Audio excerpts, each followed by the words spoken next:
सर्व मंगल मांगल्ये शिवे सर्वार्थ साधिके शरण्ये त्र्यंबके गौरी नारायणी नमोस्तुते। जय माता दी। आज सुनिए श्रीमद् देवी भागवत पुराण महात्म्य के पहले दिन की कथा।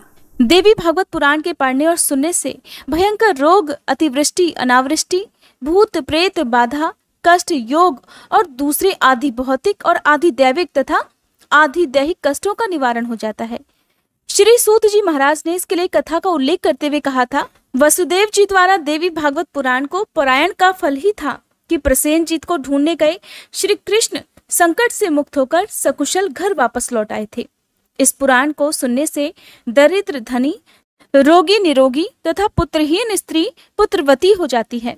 ब्राह्मण, क्षत्रिय, वैश्य तथा शूद्र चतुर्वर्णों के व्यक्तियों द्वारा समान रूप से पठनीय और श्रवण योग्य यह पुराण आयु, विद्या, बल, धन, यश तथा प्रतिष्ठा देने वाला अनुपम ग्रंथ है। स्कंद प्रारंभ करने से पहले सुनिए श्रीमद् देवी भागवत पुराण का महात्म्य। नैमिषारण्य तीर्थ में उपस्थित ऋषिगणों ने श्री सूत जी महाराज से कहा, हे सूत जी, आप तो परम बुद्धिमान हैं। आप भगवान व्यास जी के शिष्य हैं। आप बहुत वर्षों तक जीवित रहें। हे भगवान, अब आप हमें मन को प्रसन्न करने वाली पवित्र कथाएं सुनाने की कृपा कीजिए। भगवान विष्णु के अवतार की पावन कथा संपूर्ण पापों का संहार करने वाली और अत्यंत अद्भुत है। हम भक्ति पूर्वक इस कथा का श्रवण कर चुके हैं। भगवान शंकर का दिव्य चरित्र, भस्म और रुद्राक्ष धारण करने की महिमा तथा उसका इतिहास भी आपके मुखारविंद से हमने सुना। अब हमें वह कथा सुनने की इच्छा है जो परम पवित्र हो और जिसके प्रभाव से मनुष्य सुगमता पूर्वक मुक्ति और भुक्ति के सम्यक अधिकारी बन जाए। हे महाभाग, आपसे बढ़कर संदेह निवारण करने वाले अन्य किसी को हम नहीं देखते। आप हमें मुख्य मुख्य कथाएं कहने की कृपा कीजिए, जिससे कलयुगी मनुष्यों को भी सिद्धि मिल सके। तब श्री सूत जी महाराज कहने लगे, हे ऋषियों, तुम बड़े ही भाग्यशाली हो। जगत के कल्याण होने की इच्छा से तुमने यह बहुत उत्तम प्रश्न पूछा है। अतः संपूर्ण शास्त्रों का जो सार रूप है, वह प्रसंग विशद रूप से मैं तुम्हारे सामने उपस्थित रखता हूँ। ऋषियों ने कहा, हे महाभाग सूत जी, आप तो वक्ताओं में श्रेष्ठ है। वह कैसा पुराण है और उसके सुनने की कौन सी विधि है? कितने दिनों में ये कथा संपन्न होती है? इस कथा में किस देवता का पूजन होना चाहिए और कितने मनुष्य पहले इसे सुन चुके हैं और उनकी कौन कौन सी अभिलाषाएं पूर्ण हो चुकी हैं? वह सब हमें सुनाने की कृपा कीजिए। तब श्री सूत जी कहने लगे, व्यास जी ने वेदों को 4 भागों में बांटकर उन्हें अपने शिष्यों को पढ़ाया, किंतु जो संस्कारहीन, नीच कुल में उत्पन्न, वेद पढ़ने के अनाधिकारी, मूर्खजन और स्त्रियां हैं, उन्हें धर्म का ज्ञान कैसे हो, ये चिंता उनके मन में जाग उठी। तब स्वयं मन में विचार करके उन्होंने उक्त प्राणियों के धर्म ज्ञानार्थ पुराण संहिता का संपादन किया। 18 पुराणों की रचना करके उन्होंने मुझे पढ़ाया। महाभारत की कथा भी सुनाई। उसी समय भुक्ति और मुक्ति देने वाला देवी भागवत नामक पुराण रचा। स्व उसके वक्ता बने और राजा जन्मेजय को श्रोता होने का सुअवसर प्राप्त हुआ। पूर्व समय की बात है। जन्मेजय के पिता राजा परीक्षित थे। उन्हें तक्षक नाग ने डस लिया था। उनकी दुर्गति निवारण के लिए जन्मेजय ने देवी भागवत सुना। वेद व्यास जी के मुखारविंद से 9 दिनों में इसकी श्रवण विधि संपन्न की। वे त्रिलोक जननी भगवती आद्यशक्ति का विधि पूर्वक पूजन करते थे। नरवाह यज्ञ समाप्त होने पर उसी क्षण महाराज परीक्षित को भगवती का परम धाम प्राप्त हो गया। दिव्य रूप धारण करके वे वहां पधार गए। पिता को परम धाम प्राप्त हो गया, ये देखकर राजा जन्मेजय को अपार हर्ष हुआ। उन्होंने मुनिवर व्यास जी की भली भांति पूजा की। जो मनुष्य भक्ति पूर्वक देवी भागवत की कथा सुनते हैं, सिद्धि सदा उनके सन्निकट खेलती रहती है। अतः उन्हें निरंतर इस पुराण का श्रवण करना चाहिए।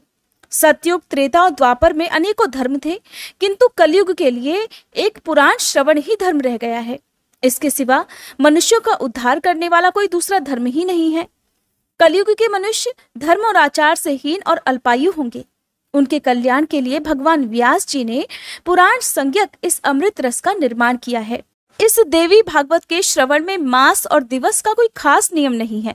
मनुष्य सदा ही इस पुराण को श्रवण कर सकते हैं।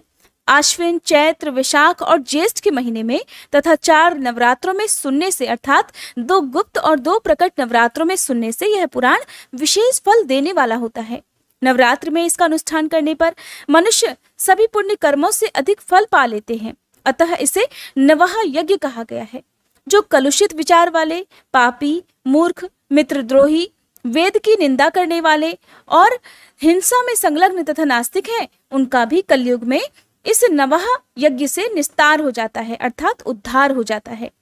महान तप, व्रत, तीर्थ, दान, नियम, हवन और यज्ञ करने पर मनुष्यों को जो फल दुर्लभ रहता है वह भी नवह यज्ञ से सुलभ हो जाता है। इसीलिए देवी भागवत सर्वोत्तम पुराण माना जाता है। ऋषियों ने श्री सूत जी से पूछा, हे महाबुद्धिमान सूत जी, महाभाग वसुदेव ने कैसे पुत्र प्राप्त किया? भगवान श्री कृष्ण ने परिभ्रमण करके प्रसेन को कहाँ खोजा और क्यों खोजा? श्रीमद् देवी भागवत की यह कथा वसुदेव जी ने किस विधि से सुनी और इसके कौन वक्ता हुए, ये बताने की भी कृपा कीजिए। श्री सूत जी बोले, भोजवंशी राजा सत्राजित द्वारका में सुखपूर्वक रहा करते थे। उनके द्वारा सदा सूर्य की आराधना की जाती थी। भगवान सूर्य ने सत्राजित की भक्ति से प्रसन्न होकर उन्हें अपने लोक का दर्शन कराया। साथ ही उन्हें एक श्यामंतक नामक मणि भी दी। सत्राजित उस मणि को गले में धारण करके द्वारका आए। वह मणि अत्यंत चमकीली थी। उसे देखकर पुरवासियों ने समझा कि शायद सूर्य नारायण है। अतः सुधर्मा सभा में बैठे हुए भगवान श्री कृष्ण के पास जाकर वे उनसे कहने लगे, जगत प्रभु, ये सूर्य नारायण आ रहे हैं। उनकी बात सुनकर भगवान श्री कृष्ण के मुख पर मुस्कान छा गई। वे बोले, अरे बालको, ये सूर्य नहीं है, ये तो स्यमंतक मणि धारण कर सत्राजीत आ रहे हैं और मणि के कारण इनकी ज्योति फैल रही है और सूर्य देव ने ही इन्हें यह मणि दी है। फिर सत्राजीत ने ब्राह्मणों को बुलाकर उनसे स्वस्ति वाचन कराया, मणि की पूजा की और उस मणि को अपने भवन में स्थापित कर दिया। प्रतिदिन 8 भार स्वर्ण देने वाली वह मणि जहां रहती थी वहां महामारी, दुर्भिक्ष और अन्य उत्पाद संबंधी भय कभी ठहर नहीं सकते थे। सत्राजीत के एक भाई थे, उनका नाम था प्रसेन। एक बार वे उस मणि को गले में धारण कर घोड़े पर सवार हुए और शिकार करने के लिए वन को चल दिए।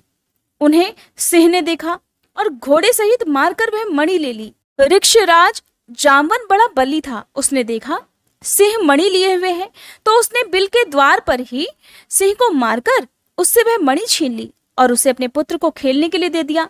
बालक भी उस चमकीली मणि को लेकर खेलने लगा। कुछ समय के बाद जब प्रसेन वापस नहीं लौटे तब सत्राजीत को महान दुख हुआ।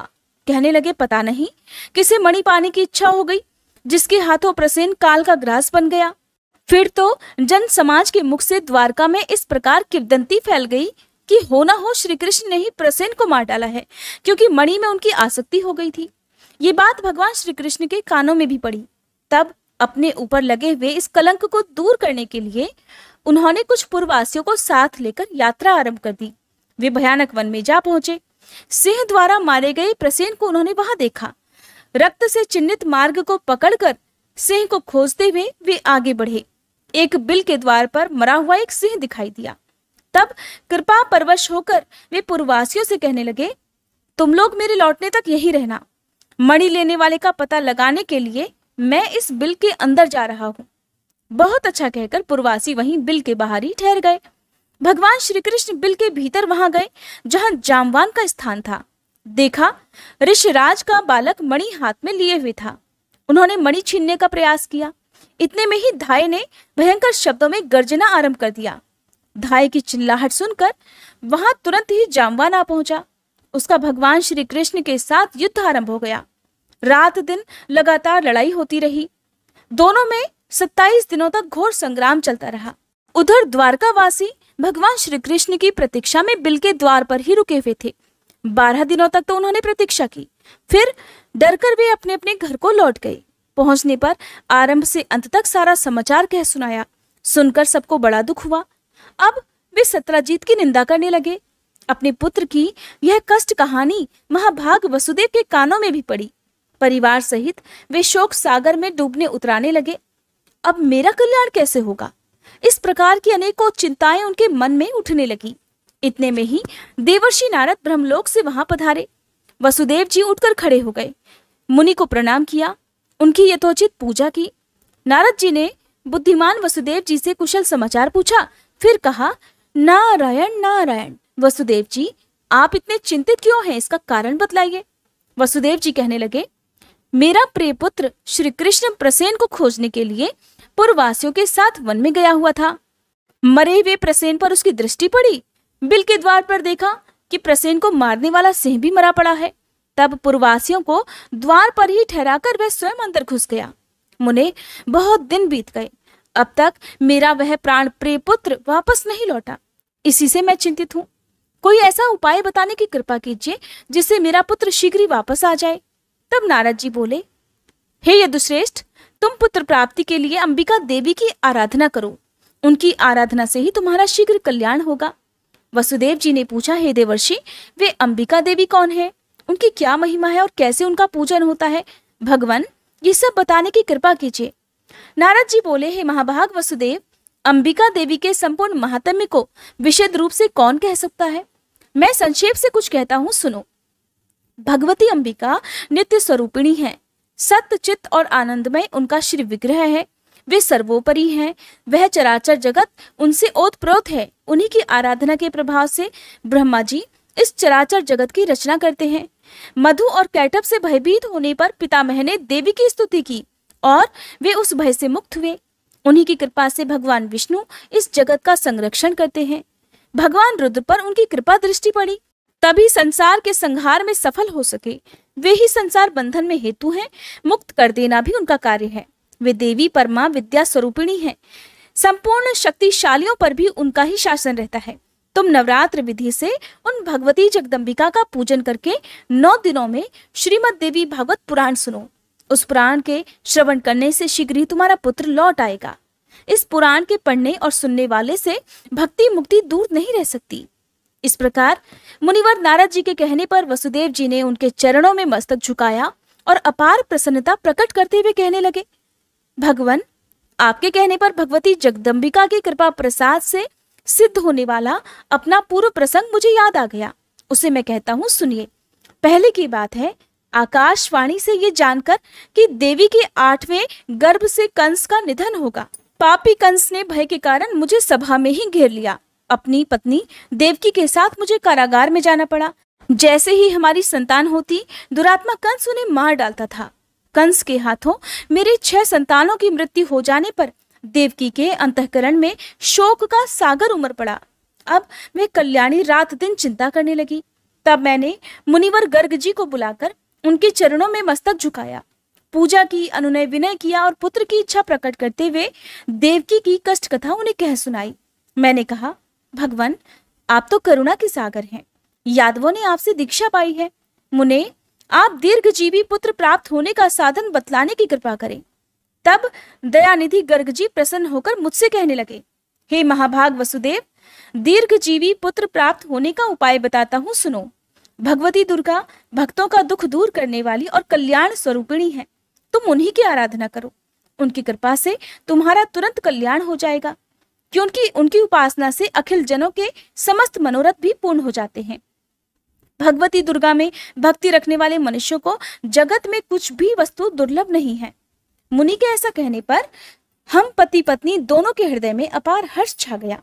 मैंने अत्यंत भक्ति पूर्वक उनको प्रणाम किया और हाथ जोड़कर कहा, भगवान, आप तो परम दयालु हैं। अगर आपकी मुझ पर कृपा हो तो मथुरापुरी में रहकर ही आप मेरे लिए भगवती जगदम्बिका की आराधना आरंभ कर दीजिए।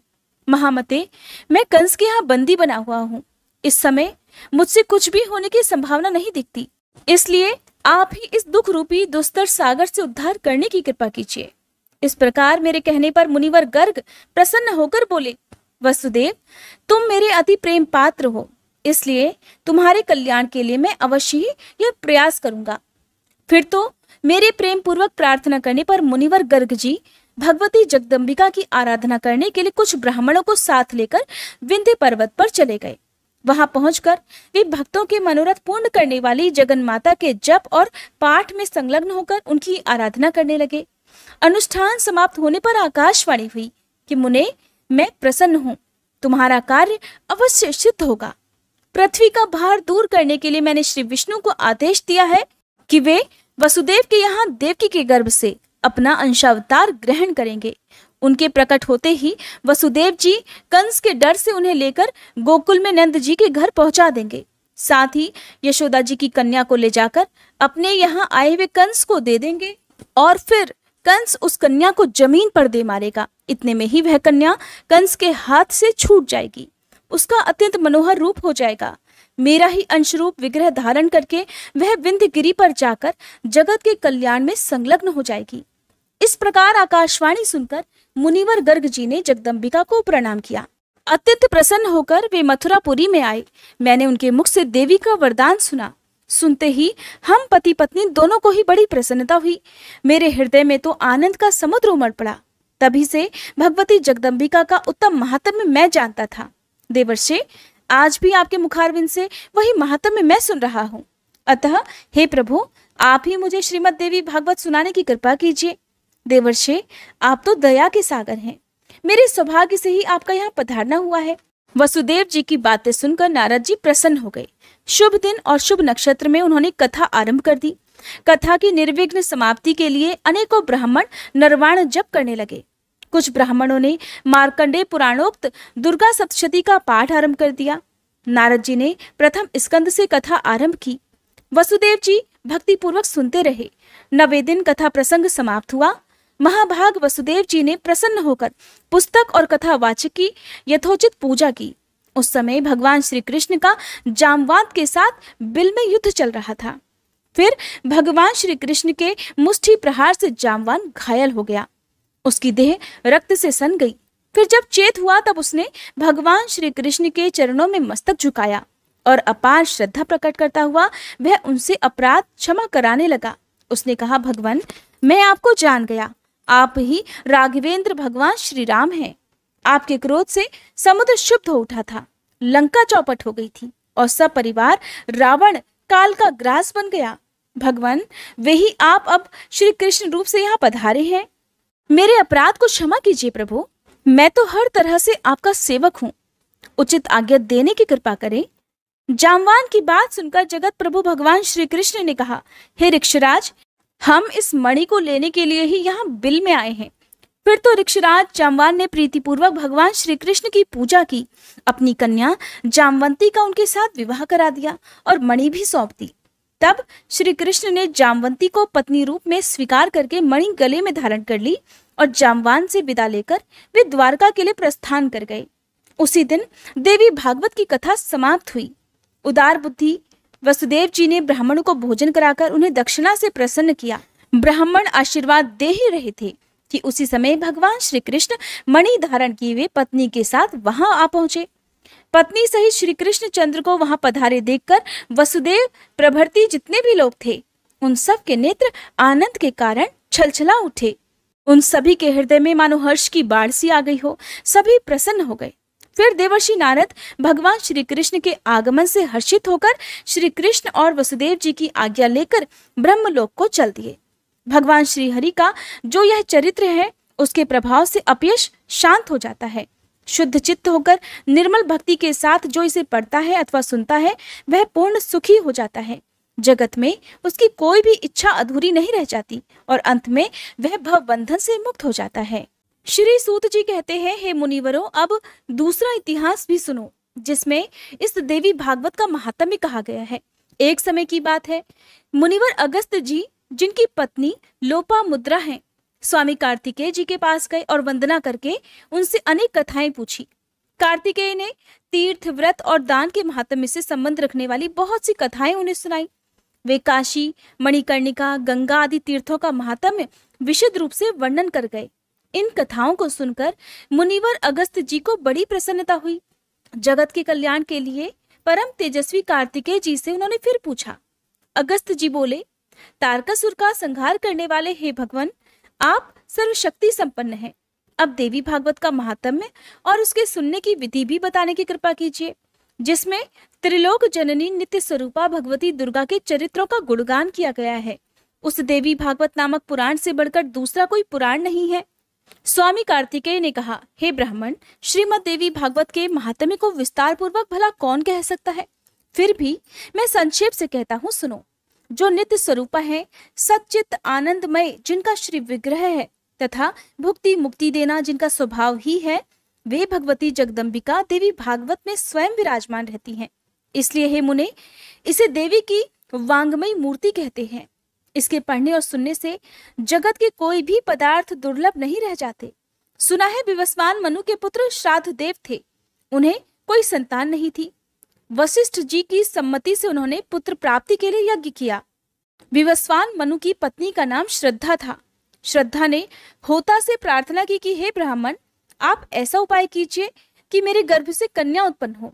तब होता अर्थात ब्राह्मण देवता ने कहा, मन ही मन कन्या उत्पन्न हो। ऐसा संकल्प करके वे हवन करने लगे। इसके विपरीत भावना के फल स्वरूप इला नाम की कन्या उन्हें उत्पन्न हुई। राजा विवस्वान उस कन्या को देखकर उदास हो गए। तब उन्होंने गुरुदेव से पूछा कि यहाँ आपका संकल्प उल्टा फल देने वाला कैसे हो गया। राजा की बात सुनकर मुनिवर वशिष्ठ ध्यानस्थ हो गए।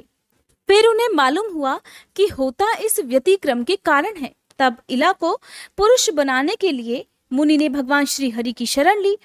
मुनि के तप और भगवान के अनुग्रह से वह इला सबके देखते ही देखते पुरुष रूप में परिणत हो गई।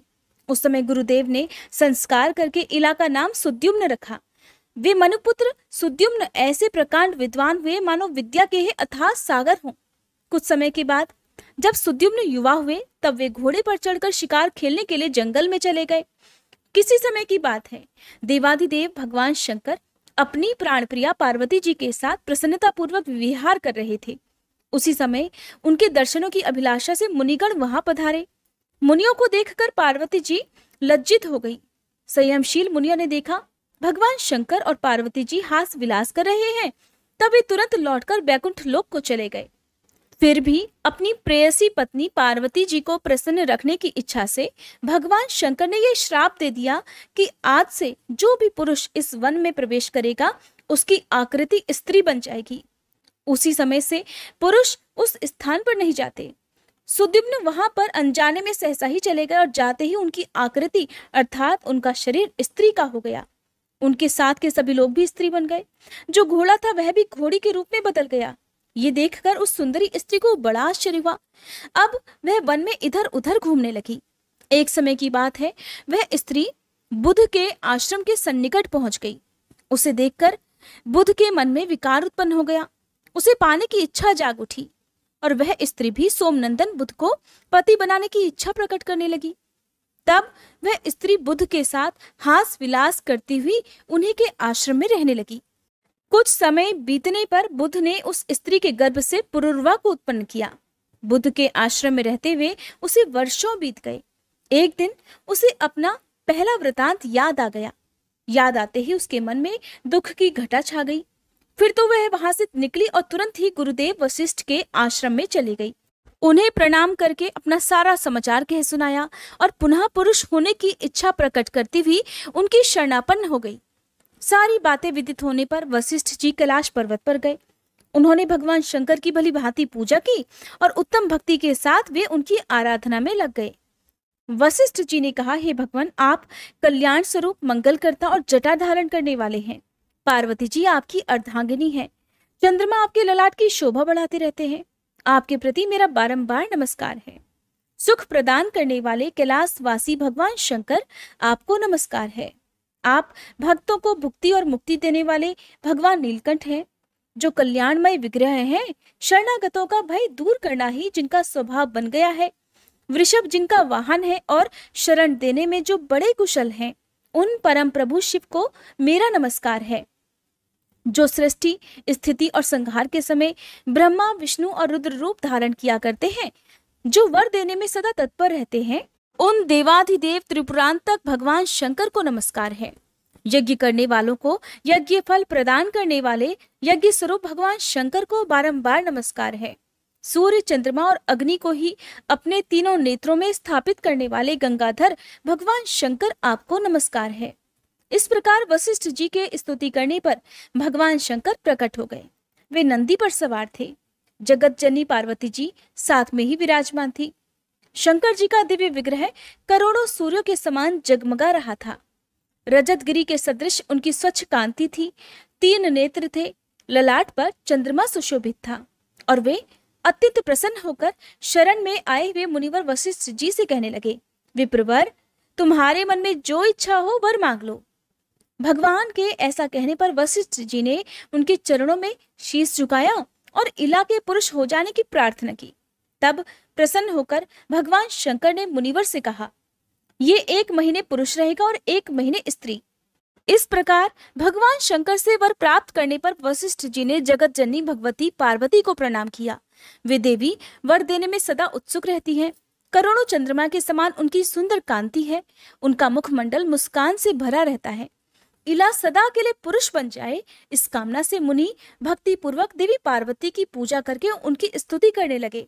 इस प्रकार कि भक्तों पर कृपा करने वाली हे देवेश्वरी, आपकी जय हो। अखिल देवताओं से सुपूजित होने वाली हे देवी, आपकी सदा ही जय हो।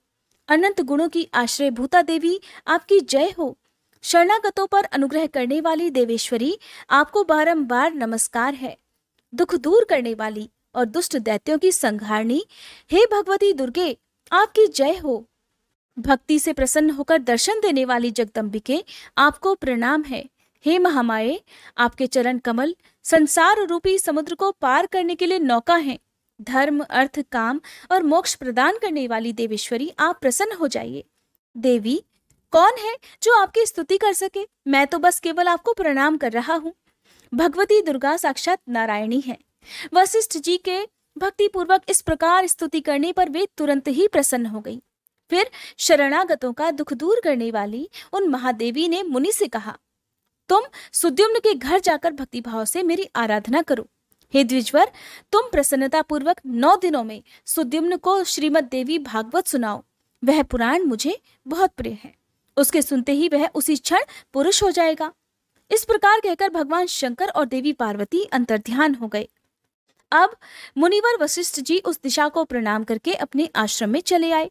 उन्होंने सुद्युम्न को बुलाया और देवी की आराधना करने की सारी बात कह सुनाई। आश्विन मास के शुक्ल पक्ष में नवरात्र विधि का पालन करते हुए मुनि ने भगवती जगदम्बिका की पूजा की और राजा सुद्युम्न को श्रीमद देवी भागवत पुराण सुनाना आरंभ कर दिया। राजा भी वह अमृतमयी कथा भक्तिभाव से सुनने में संलग्न हो गए। कथा समाप्त होने पर उन्होंने गुरुदेव को प्रणाम करके उनकी पूजा की और फिर वे इस प्रकार सदा के लिए ही पुरुष हो गए। तब मुनिवर वशिष्ठ ने सुद्युम्न को राज्य पर अभिषिक्त किया। अभिषेक करने के साथ ही सुद्युम्न प्रजाजन को प्रसन्न करते हुए भूमंडल पर राज्य करने लगे। उन्होंने तरह तरह के यज्ञ, जिनमें प्रचुर दक्षिणा दी जाती है, उन सब से देवी की पूजा की। फिर पुत्रों को राज्य सौंपकर स्वयं भगवती के परम धाम को चले गए। विप्रो, मैंने विशद रूप से यह इतिहास कह सुनाया।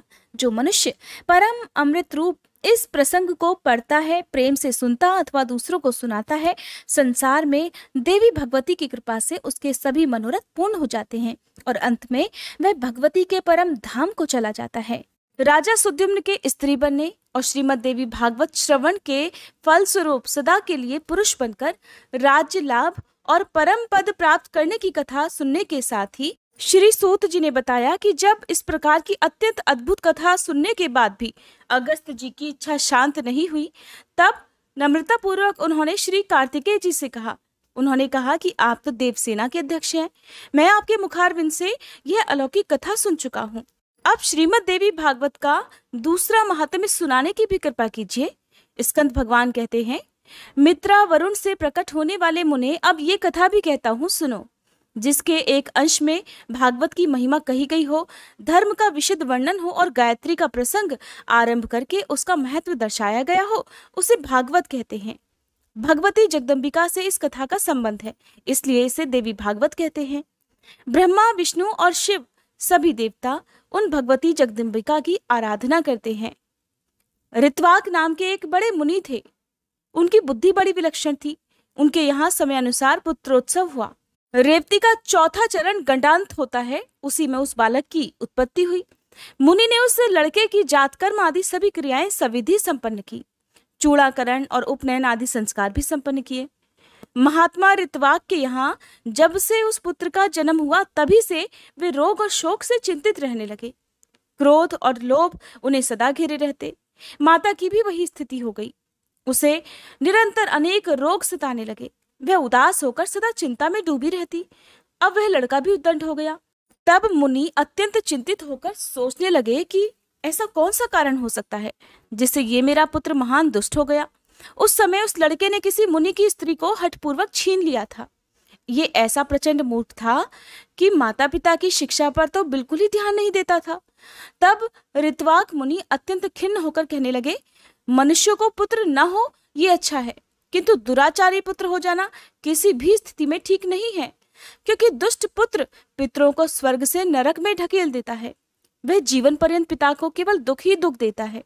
कुपुत्र और पाप परायण संतान से पिता कभी सुखी नहीं हो सकते, और ऐसे पुत्र जन्म को धिक्कार है।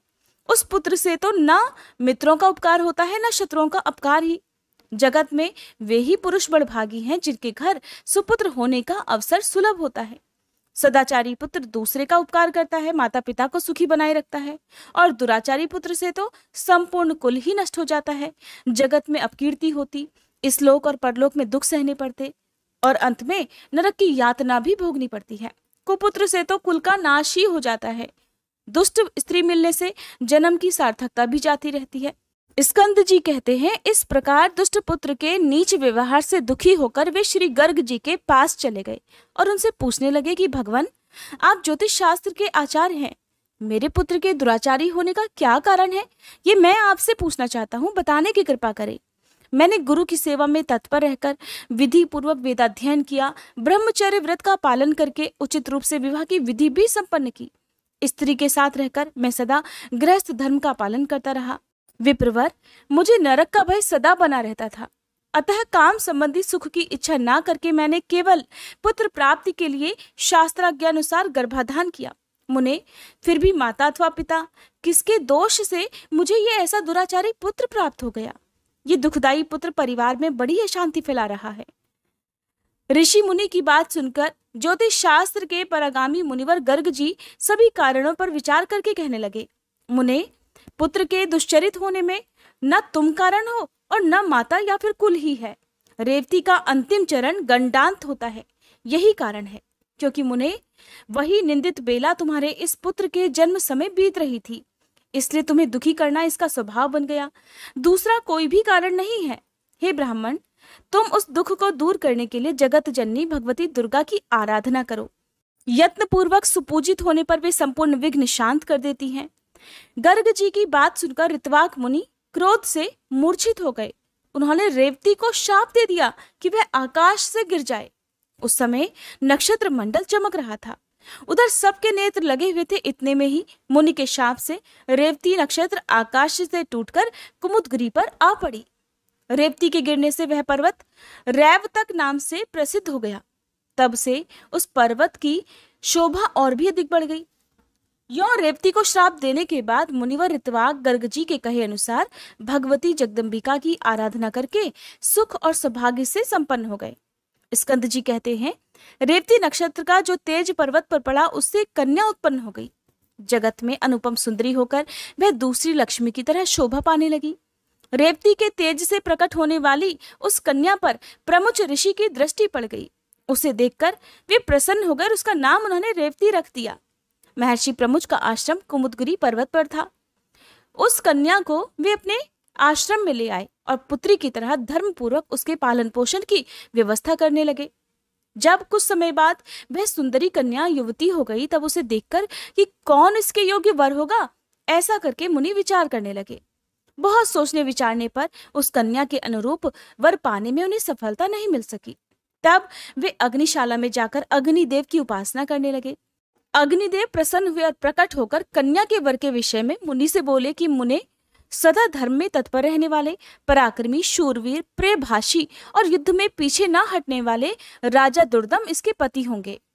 अग्निदेव की यह बात सुनकर मुनि के मन में प्रसन्नता छा गई। उसी समय संयोगवश राजा दुर्दम शिकार खेलने के बहाने प्रमुच ऋषि के आश्रम में आ गए। वे बड़े बुद्धिमान, बलवान और शक्तिशाली थे। उनके पिता का नाम विक्रमशील और माता का नाम कालिंदी था। प्रियव्रत के वंश में उनकी उत्पत्ति हुई थी। जब राजा आश्रम के भीतर गए तब उन्हें मुनि दिखाई नहीं पड़े, इसलिए उन्होंने उस कन्या रेवती को बुलाया और प्रिय संबोधन करके उससे कुछ पूछने लगे। राजा दुर्दम ने पूछा, प्रिय, महाभाग महर्षि आश्रम से कहाँ पधारे हैं? कल्याणी, सच सच बताओ, मैं उनके चरणों के दर्शन करना चाहता हूँ। तब कन्या बोली, महाराज, मुनिवर तो अभी अभी निकलकर अग्निशाला में गए हैं। कन्या की बात सुनकर राजा दुर्दम अग्निशाला के द्वार पर पहुंच गए। वे राजोचित वेशभूषा में थे। नम्रता से उनका मस्तक झुका हुआ था। उन पर मुनि की दृष्टि पड़ी।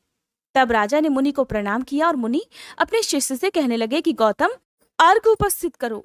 ये राजा अर्घ्य पाने के अधिकारी हैं, क्योंकि बहुत दिनों के बाद इनका आगमन हुआ है। और खास बात तो ये है कि ये हमारे जामाता हैं, अर्थात हमारे दामाद हैं। ऐसा कहकर मुनि ने उन्हें अर्घ्य दिया और राजा ने भी उसे स्वीकार कर लिया। राजा दुर्दम अर्घ्य आदि के पश्चात आसन पर विराजमान थे। मुनि ने प्रचुर आशीर्वाद देकर उन्हें संतुष्ट किया और कुशल क्षेम पूछी। कहने लगे कि राजन, तुम्हारी सेना, खजाना, मित्र मंडली, भृत्य वर्ग, मंत्री वर्ग, देश, नगर और स्वयं आत्मा में किसी प्रकार की कोई अशांति तो नहीं है ना? तुम्हारी पत्नी की तो कुशल पूछनी ही नहीं है, क्योंकि वो तो मेरे यहाँ ही ठहरी है। इसी से मैंने उसका समाचार नहीं पूछा। अन्य लोगों की कुशल कह सुनाओ। तब राजा कहने लगे कि भगवान, आपकी कृपा से सब कुछ कुशल मंगल है। ब्राह्मण, पर मुझे ये बहुत आश्चर्य हो रहा है कि आपने मुझे जामाता कहा, अतः मेरी कौन सी पत्नी आपके यहाँ है? ऋषि बोले, राजन, जो जगत में अद्वितीय सुंदरी है वह रेवती नाम की तुम्हारी पत्नी यहाँ है। वह किस प्रकार तुम्हारी पत्नी हुई, ये रहस्य तुम नहीं जानते। राजा कहने लगे, प्रभु, मेरी सुभद्रा आदि पत्नियां घर पर हैं, उन्हीं को मैं जानता हूँ। भगवान, रेवती के संबंध में तो मुझे कुछ भी नहीं पता। ऋषि बोले, राजन, अभी अभी तुमने जिसे प्रिय शब्द से संबोधित किया वही तुम्हारी प्रेयसी पत्नी है। एक क्षण भी तो नहीं हुआ तुम इसे भूल गए। राजा कहने लगे, मुने, आप जो कुछ कह रहे हैं वो ठीक है। मैंने तो वैसे ही प्रिय शब्द कहकर बुलाया, परंतु मेरी भावना कुत्सित नहीं थी। इस विषय में आप मुझ पर अप्रसन्न मत होइए। तो ऋषि बोले कि राजन, तुम बहुत ठीक कहते हो। तुम्हारे मन में कोई बुरा विचार नहीं था, किंतु अग्निदेव की प्रेरणा से तुम्हें ऐसे शब्द का उच्चारण करना पड़ा। इस कन्या के पति कौन होंगे? ये बात अभी अभी मैंने अग्निदेव से पूछी थी। उन्होंने कहा है राजा दुर्दम इस कन्या के पति होंगे और इसे कोई टाल नहीं सकता। इसलिए राजन, मैं यह कन्या तुम्हारी सेवा में समर्पण करता हूँ, इसे स्वीकार करो। तुमने उसे प्रिय शब्द से जो संबोधित किया था उस विषय में तो कुछ विचार ही नहीं करना चाहिए। मुनि की यह बात सुनकर राजा मौन हो गए।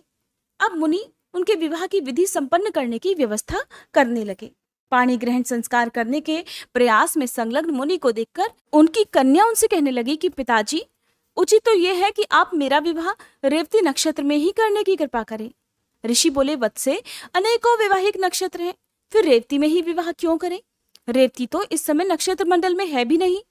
तो कन्या कहने लगी, रेवती से भिन्न नक्षत्र में मेरा विवाह संस्कार समुचित नहीं होगा। इसलिए पिताजी, मैं आपसे प्रार्थना करती हूँ कि इस नक्षत्र में ही मेरी वैवाहिक क्रिया संपन्न करने की कृपा करें।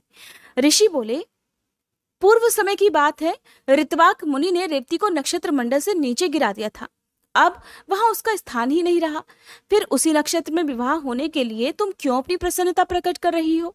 कन्या कहने लगी, पिताजी, क्या केवल ऋतवाक मुनि ने ही तपस्या की है? मन, वाणी अथवा कर्म से ऐसी तपस्या करने की क्या योग्यता आप में नहीं? पिताजी, आप तो जगत की रचना करने में समर्थ हैं और मैं आपका तपोबल भी खूब जानती हूँ। इसलिए आप रेवती को नक्षत्र मंडल में पुनः स्थापित करके उसी नक्षत्र में मेरा विवाह कर दीजिए। तब ऋषि कहने लगे, तुम्हारा कल्याण हो पुत्री, तुम जैसा कहती हो वैसा ही होगा। मैं तुम्हारे लिए आज ही रेवती नक्षत्र को सोम मार्ग में स्थित करके उसी में तुम्हारा विवाह संस्कार संपन्न करूंगा।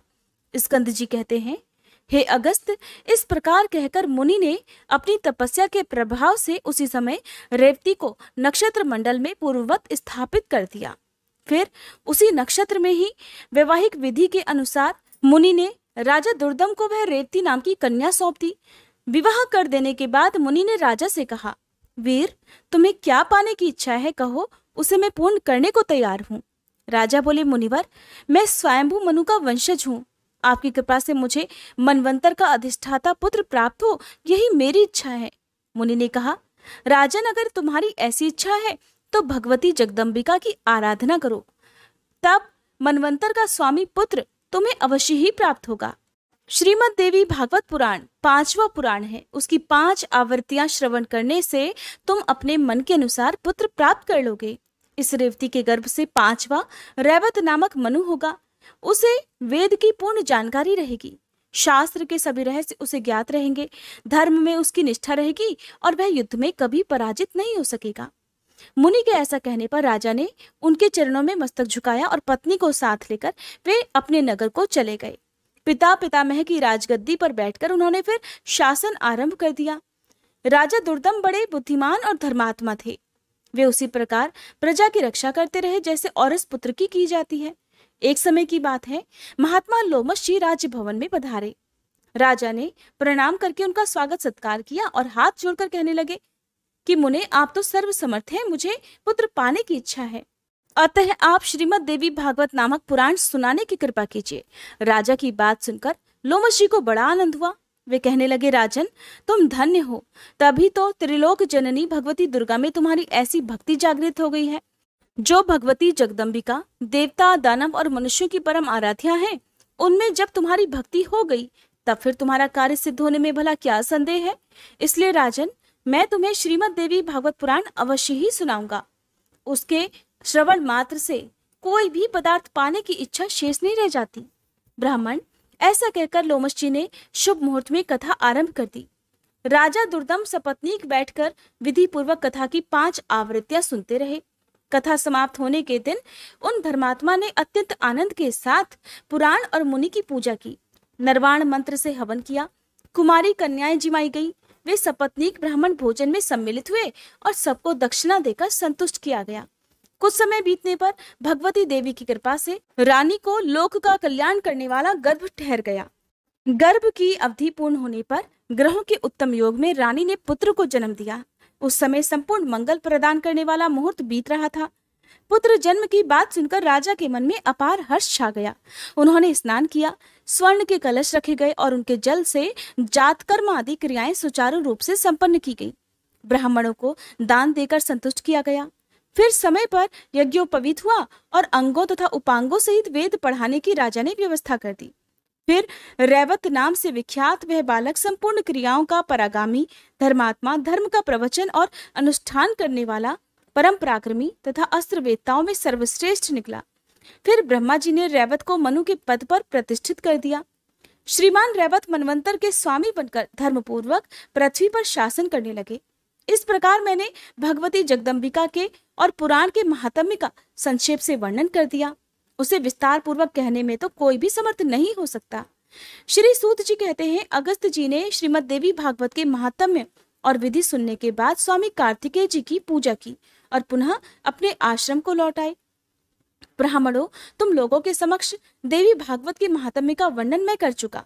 भक्ति पूर्वक इसे पढ़ने और सुनने वाला पुरुष जगत में भोगों को भोगकर अंत में भव बंधन से मुक्त हो जाता है, अर्थात मोक्ष को प्राप्त कर लेता है। ऋषिगण बोले, हे महाभाग सूत जी, हम देवी भागवत के उत्तम महात्म्य को तो सुन चुके, अब पुराण श्रवण की विधि भी सुनना चाहते हैं। तब सूत जी कहने लगे, मुनिगणों, विद्वान पुरुष को चाहिए कि सर्वप्रथम ज्योतिषी को बुलाकर उससे मुहूर्त पूछे। ज्येष्ठ मास से लेकर 6 महीने पुराण श्रवण के लिए उत्तम है।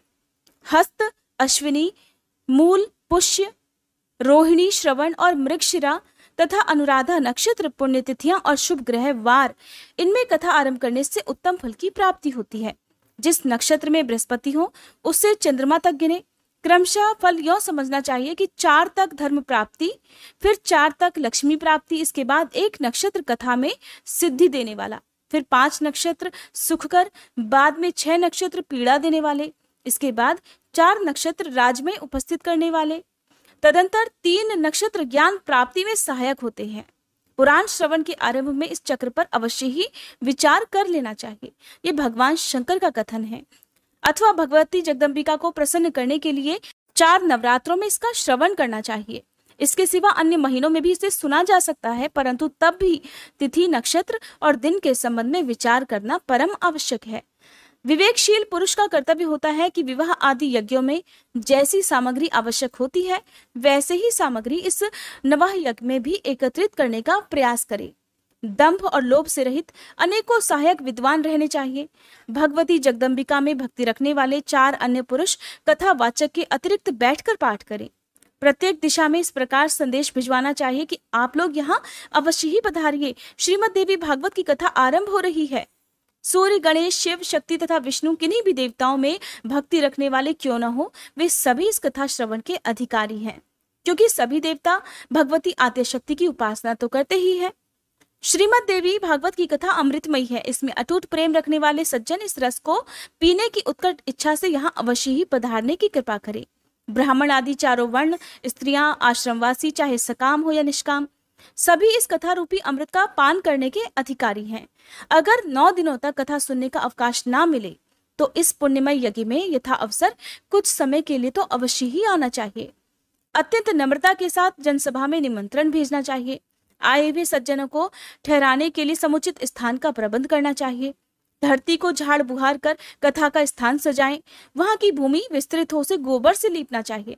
वहां सुंदर मंडप बनाएं, केले के खंभे लगाए जाएं, ऊपर चांदनी लगा दी जाए, ध्वजा और पताकाओं से मंडप की सजावट होनी चाहिए। कथावाचक के लिए दिव्य आसन लगाएं। उस आसन पर सुखप्रद बिछौना होना चाहिए। यत्न पूर्वक ऐसा आसन बनाएं कि वक्ता पूर्व अथवा उत्तर की ओर मुंह करके कथा बांच सके। कथा सुनने के लिए स्त्री पुरुष सभी आए और उनके लिए समुचित आसनों की व्यवस्था हो। सुंदर ढंग से प्रवचन करने वाले, इंद्रिय विजयी, शास्त्र ज्ञानी, देवी के उपासक, दयाशील, निष्प्रह, उदार और सत असत का ज्ञान रखने वाले विद्वान पुरुष उत्तम वक्ता माने जाते हैं। श्रोता वह उत्तम है जो ब्रह्म में आस्था रखता हो, जिसकी देवताओं में भक्ति हो तथा जो कथा रूपी रस का पान करना चाहता हो, साथ ही उदार, निर्लोभी और नप्त तथा हिंसादि से भी वर्जित हो। पाखंड रचने वाला, लोभी, स्त्री लंपट, धर्म त्यजेयी, कटुभाषी और क्रोधी स्वभाव वाला वक्ता देवी यज्ञ में श्रेष्ठ नहीं माना गया है।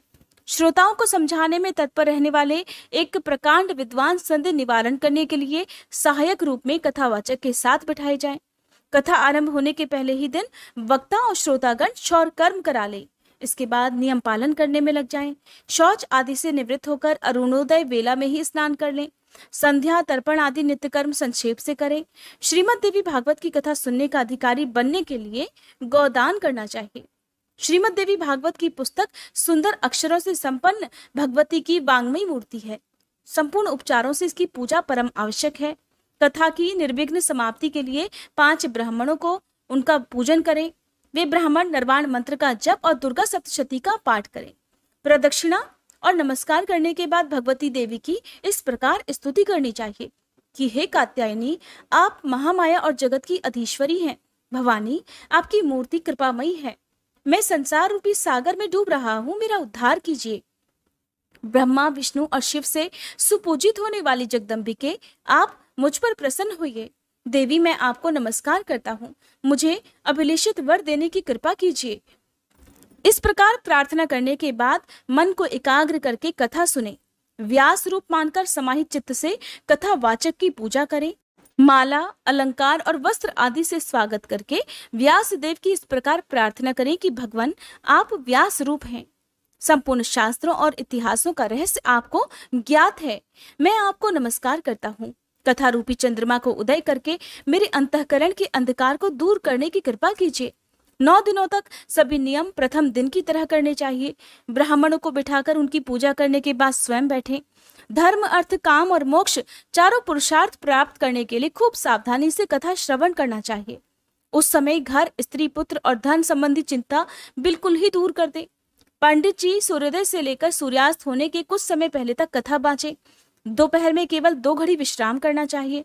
लघु शंका और शौच पर नियंत्रण रहे अथवा बारंबार न जाना पड़े, इसलिए थोड़ा भोजन करना उत्तम है। वास्तव में तो कथार्थी एक समय केवल हविष्य पात्र खाएं, यही ठीक है, अथवा वे दूध, फल या घी के आधार पर भी रह सकते हैं।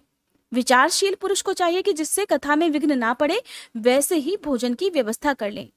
हे ब्राह्मणों, अब कथा श्रवण में निष्ठा रखने वालों के नियम बताता हूँ। जो ब्रह्मा, विष्णु और शंकर जी में भेद दृष्टि रखते हैं, भगवती जगदम्बिका में जिनकी भक्ति नहीं होती, और जो पाखंडी, हिंसक, कपटी, ब्राह्मण द्रोही और नास्तिक हैं, उन्हें श्रीमद् देवी भागवत की कथा सुनने का अधिकार नहीं है। ब्राह्मण का धन अपहरण करने वाले, दूसरे की स्त्री पर दृष्टि डालने वाले तथा देवताओं के धन पर अधिकार जमाने वाले लोभी मनुष्य कथा श्रवण के अनाधिकारी हैं। व्रती पुरुष ब्रह्मचर्य का पालन करे, जमीन पर सोए, सत्य बोले, इंद्रियों को काबू में रखे और कथा समाप्त होने पर रात में संयम पूर्वक पत्रावली में अर्थात पत्ते के ऊपर भोजन करे। बैगन, तेल, दाल, मधु और जला हुआ, बासी या भाव दूषित अन्न त्याग दे। मांस, मसूर, ऋतुमती स्त्री का देखा हुआ अन्न अर्थात रजस्वला स्त्री का देखा हुआ अन्न मूली, हींग, प्याज, लहसुन, गाजर, कोहड़ा और नालिका नामक साग ना खाए। काम, क्रोध, मद, मोह, दंभ और अभिमान को पास न आने दे। ब्राह्मण द्रोही, पतित, संस्कारहीन, चांडाल, यवन, रजस्वला स्त्री और वेद विहीन मनुष्यों के साथ कथा के व्रत में संलग्न पुरुष बातचीत तक न करे। वेद, गौ, ब्राह्मण, गुरु, स्त्री, राजा, महान पुरुष, देवता तथा देवता के भक्त इनकी निंदा कान से भी न सुने। जो कथाव्रती पुरुष है उन्हें चाहिए कि सदा नम्र रहें, निष्कपट व्यवहार करें, पवित्रता रखें, दयालु बने, थोड़ा बोलें और मन ही मन उदारता प्रकट करते रहें। श्वेत कुष्ठी, कुष्ठी, क्षय रोग वाला, भाग्यहीन, पापी, दरिद्र और संतानहीन जन भी भक्ति पूर्वक इस कथा को श्रवण कर सकते हैं। जो स्त्री बंध्या है, भाग्यहीना है तथा जिसे एक संतान के बाद पुनः संतान ना हुई हो या फिर जिसके बच्चे मर जाते हो या गर्भ ही गिर जाता हो, ये स्त्रियां श्रीमद् देवी भागवत की कथा अवश्य सुने। जो पुरुष बिना परिश्रम ही धर्म, अर्थ, काम और मोक्ष पाने की इच्छा रखता है वह यत्न पूर्वक श्रीमद् देवी भागवत की कथा सुने। कथा के ये 9 दिन 9 यज्ञों के समान है। इनमें किया हुआ दान, हवन, जप अनंत फल देने वाला होता है।